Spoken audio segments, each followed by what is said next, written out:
சென்னையில் பிப்ரவரி 22 கிறிஸ்தவ போதகர்கள் பங்கேற்கும் ஜெப கூட்டம் நடைபெறுகிறது. உலக அமைதிக்காக இந்தியாவின் முக்கிய நகரங்களிலிருந்து கிறிஸ்தவ போதகர்கள் பலர் பங்கேற்கும் ஜெப கூட்டம் பிப்ரவரி 22 சென்னையில் நடைபெறவுள்ளது. இதற்கான அறிவிப்பு நிகழ்வு சென்னை YMCA மைதானத்தில் நடைபெற்றது. இதில் பல்வேறு மாநிலங்களின் போதகர்கள் நிகழ்ச்சியில் கலந்து கொண்டனர். அவர்களுக்கு நிகழ்ச்சியின் முன்னேற்பாடுகள் குறித்து ஆலோசனைகள் வழங்கப்பட்டது. இதில் சிறப்பு அழைப்பாளராக சர்வதேச போதகர் டாக்டர் KA பால் அவர்கள் கலந்து கொண்டு தலைமை உரையாற்றுகிறார். இதில் நாடாளுமன்ற சட்டமன்ற உறுப்பினர்கள் தலைவர்கள் கலந்து கொள்கிறார்கள். இன்றைக்கு நடக்கிற பாஸ்டர்ஸ் மீட்டிங்க்கு வந்திருக்கிற அனைத்து போதகர்கள் சார்பாக உங்களிடத்தில் ஆண்டவர் தேவன் தாமே வருகிற 22 நந்தனம் YMCA நடைபெற போகிற அந்த கூட்டத்தில் தேவன் அசைவாடும்படியாய் நாங்கள் எல்லாரும் உங்களிடத்தில் ஜெபிக்கிறோம் என்று ஒரு கோரிக்கையை வைக்கிறேன். சமாதானம் பெருவிழா வருகிற 22 YMCA நந்தனத்தில் நடைபெறுகிறது. பிரசித்த பெற்ற உலகத்தில் பயன்படுத்துகிற ஒரு பெரிய பாத்திரம் டாக்டர் K பால் அவர்கள் சென்னை தமிழ்நாட்டுக்கு சென்னை பட்டணத்துக்கு வருகிறார்.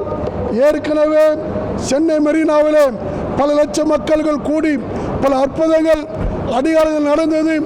வருகிற பிப்ரவரி 22 இது அற்புதங்களும் அடையாளம் நடக்கப்படுகிறது. ஆகவே இந்த வீடியோ பார்க்கிறவர்கள், இந்த நியூஸை பார்க்கிறவர்கள், உங்களுக்கு தெரிந்த திருச்சபைகள் அனைத்து மக்களையும் நாங்கள் சமாதான பெருவாக்கு அழைக்கிறோம். வாருங்கள், வாருங்கள், வாருங்கள். God bless you. Amen. It's a wonderful. We welcome every Christian and non-Christian, young people, old people, sick people.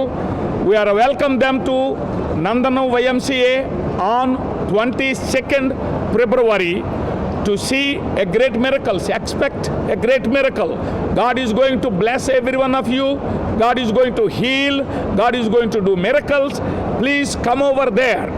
And Dr. KA Paul will also provide a oil, anointed oil bottle to every one of the people, whoever comes there. God bless you. God be with you. We see you on 22nd February at Nandanam YMCA. God bless. Praise the Lord. Thank you, media, for your great help.